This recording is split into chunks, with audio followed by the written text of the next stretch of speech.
Magandang araw po, welcome po sa aking channel, Nov9 TV. Nandito po tayo ngayon sa Batangas City kung saan meron po tayong bagong video presentation. Isang 1 hectare na residential farm property na meron pong dalawang bahay. Ito po yung isang bahay at yung isa to follow po ang video.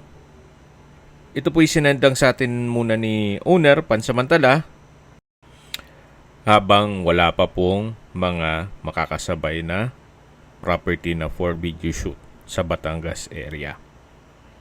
Pero ganun pa man, kung sakali po hanap nyo isang sobrang tahimik na lugar at nasa mataas na lugar kung saan sariwa ang hangin at malamig po ang klima, ito na po yung hinahanap nyo. Medyo po malayo po ito sa syudad. Kaya please manage your expectation once na mag-set tayo ng tripping. Kung familiar po kayo sa Lubo, Batangas, halos boundary na po ito. Ang travel time mula Manila hanggang dito is mga 2 hours and 40 minutes. So medyo may kalayuan, pero meron po kasing mga kliyente na naghahanap ng mga malayo sa syudad. Gaya nito, nasa mataas na lugar at sobrang tahimik.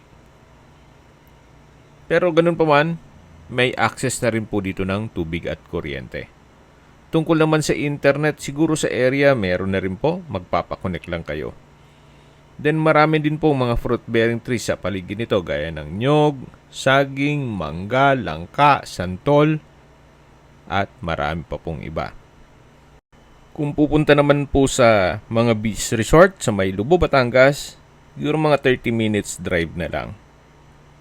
Tungkol po pala sa dokumento nito, ito po ay tax declaration, pero nakapangalan na kay owner. At sa presyo naman, binebenta po nila ito sa halagang 11 million pesos. Kung may mga katanungan po kayo, tawag lang po kayo sa aking numero.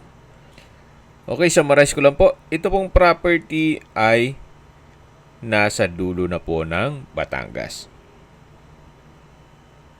From Manila, 2 hours and 40 minutes drive. Then, kita nyo naman po, nasa mataas na lugar po ito. Then, may mountain view. At ang sukat ng lupa po nito ay 1 hectare. O 10,000 square meters. Ito pong bahay ay livable naman. Ganun din po yung pangalawang bahay. Pakiabangan na lang po ang full video sa aking mga YouTube channel na The Nov9 TV channel, Nov9 TV Listings, Nov9 TV On The Spot, at Nov9 TV Updates.